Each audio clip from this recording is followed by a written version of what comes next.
Salut! Ici l'Enjoué, le podcast qui veut voir le jeu dans la vie et la vie comme un jeu.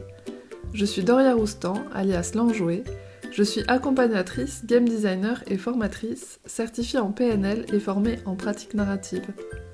Dans ce podcast, je vais partager avec vous mes réflexions, mes explorations et mes expérimentations autour des thèmes de l'épanouissement personnel, du vivre ensemble et du jeu.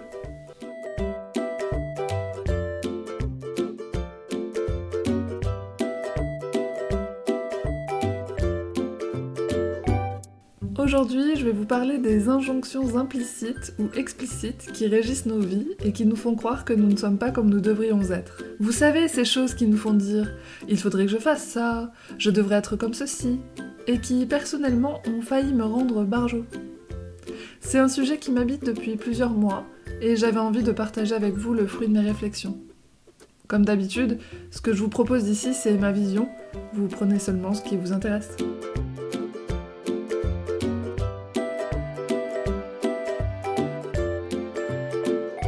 Quand j'ai commencé à m'intéresser au développement personnel et au milieu du bien-être, il y a environ 2 ans, je suis tombée tout entière dans la marmite. Parce que je trouvais les sujets très intéressants, parce que ça me faisait du bien, parce que ça apportait des réponses à des questions en suspens. Bref, j'avais tout un tas de bonnes raisons.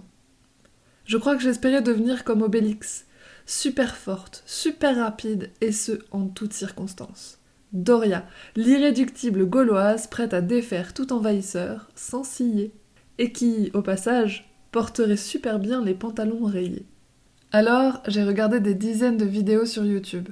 J'ai écouté des podcasts, lu des articles et des livres sur les sujets du développement personnel, mais aussi sur le zéro déchet, sur le mode de vie bio et naturel, et j'en passe.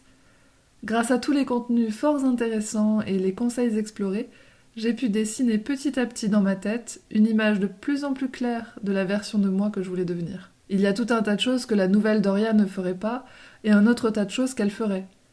Puis il y avait ce qu'elle dirait, ce qu'elle ne dirait pas, ce qu'elle achèterait et n'achèterait pas. La façon dont elle se comporterait, la façon dont elle devrait penser, s'habiller, manger, bouger, parler. Avec tout ça, j'avais de quoi détailler une fiche de personnage pour un jeu de rôle grandeur nature, le rôle de ma vie. Littéralement. C'était parti. J'ai essayé d'appliquer tout ce que j'avais appris et au début, ça m'a donné des ailes. Portée par le pouvoir de la potion magique, j'ai mis en place de nombreux changements dans ma vie dont je suis très fière aujourd'hui. Seulement, au bout de plusieurs mois, passé la phase de passion, comme on dit, je me suis rendu compte qu'en fait, j'étais plutôt comme Astérix et que les effets de la potion étaient en train de s'estomper. Perso, après un stimulant aussi fort, je suis persuadée que la descente est assez violente. Mais bon, ils montrent pas ça dans les films ou les BD. En tout cas, moi j'ai pris la descente en pleine poire. Bah ouais, parce qu'une fois mises en place les choses les plus immédiates et faciles, ça c'est compliqué. Une fois mes cosmétiques et produits non naturels donnés, une fois mes affaires triées à la manière Marie Kondo, une fois mes vêtements conservés en fonction de mon profil colorimétrique hiver-feu, une fois mes cheveux teints pour faire ressortir la vraie moi, eh bien, il a fallu entretenir les bonnes habitudes de ce nouveau personnage. Yoga, méditation et renforcement musculaire tous les jours. Tout produit acheté, bio, sans emballage, au marché, sinon rien. Rituel de gratitude le matin au réveil et celui des 3 kiffs le soir. Boire de l'eau citronnée au petit-déj, marcher en nature au moins 1 heure par jour, utiliser la technique du Pomodoro pour optimiser ma productivité et ma concentration, prendre le temps de communiquer avec mes émotions et toutes mes parties intérieures, et tout ça entre 2 sessions d'exercice de Kegel. Rien de plus simple. C'est ce que j'ai cru pendant un long moment, que c'était facile pour tout le monde sauf pour moi. Quand je voyais certains créateurs de contenu, ça avait l'air tellement facile pour eux. Alors j'ai fini par me dire que c'est moi qui avais un problème, que j'étais pas assez motivée, pas assez active, pas assez organisée, pas assez zen, pas assez productive, pas assez tolérante, pas assez, jamais assez. Et bizarrement, ça m'a miné le moral. Le comble quand on est à fond dans le bien-être, non ?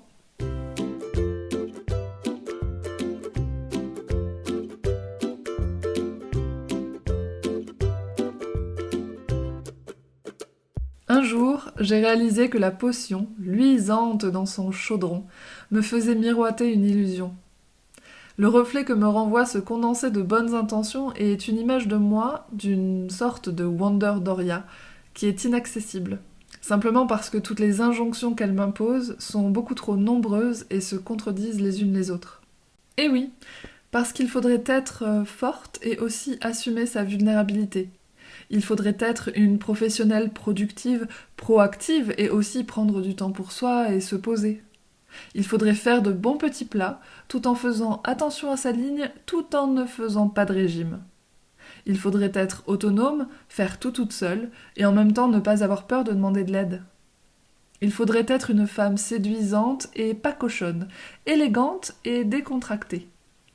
Il faudrait être la femme mystérieuse, tout en étant la bonne pote, l'amante torride et la mère douce et sage.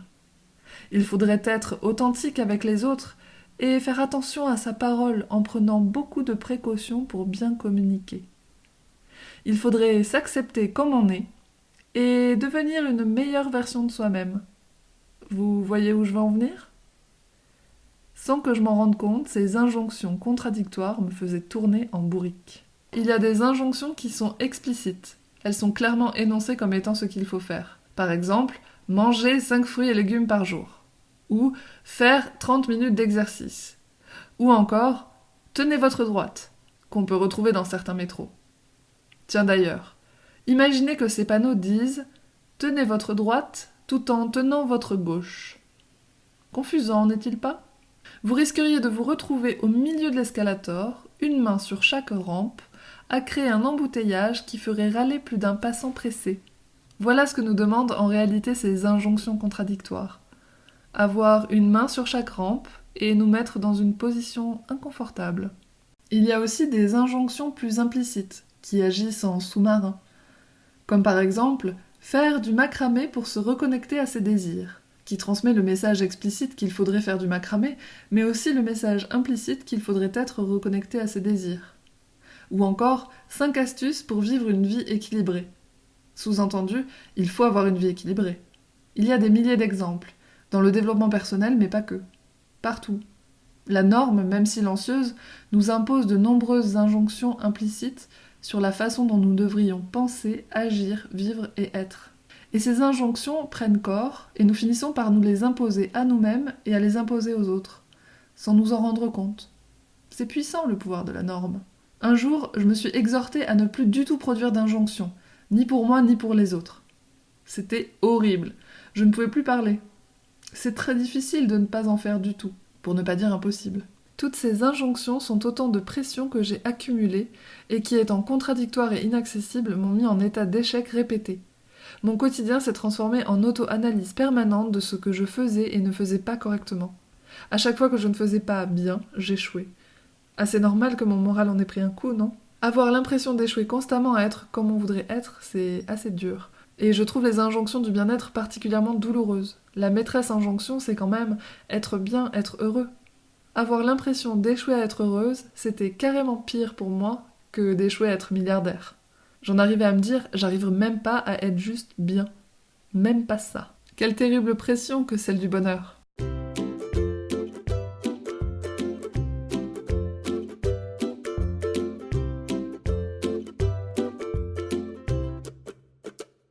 Ce tableau que je vous dresse a de quoi faire grincer les dents d'un chat.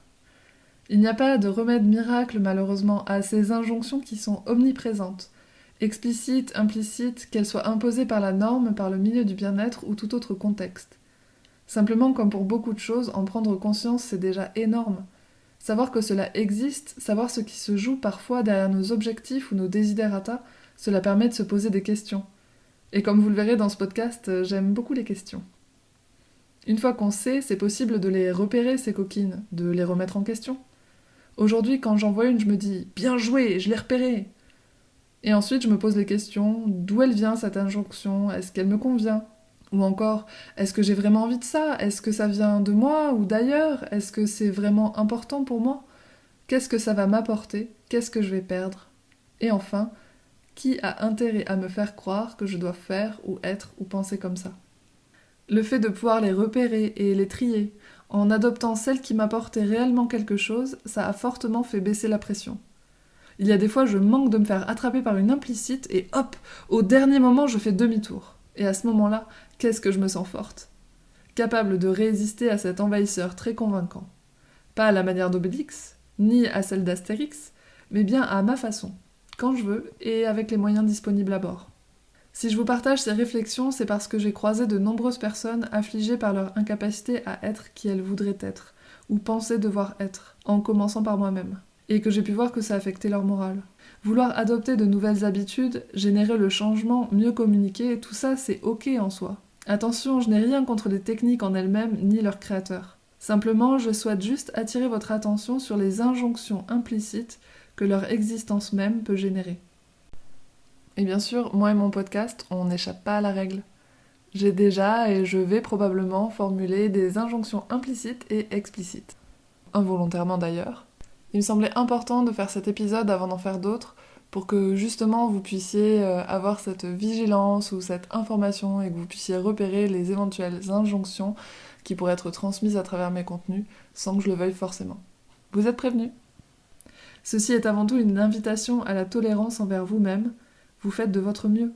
Wonder Woman et Superman, tout sexy qu'ils soient, n'existent heureusement pas.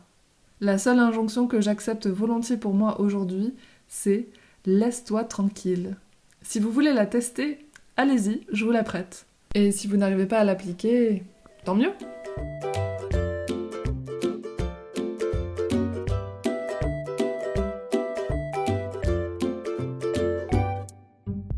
J'espère que cet épisode sur les injonctions vous a plu.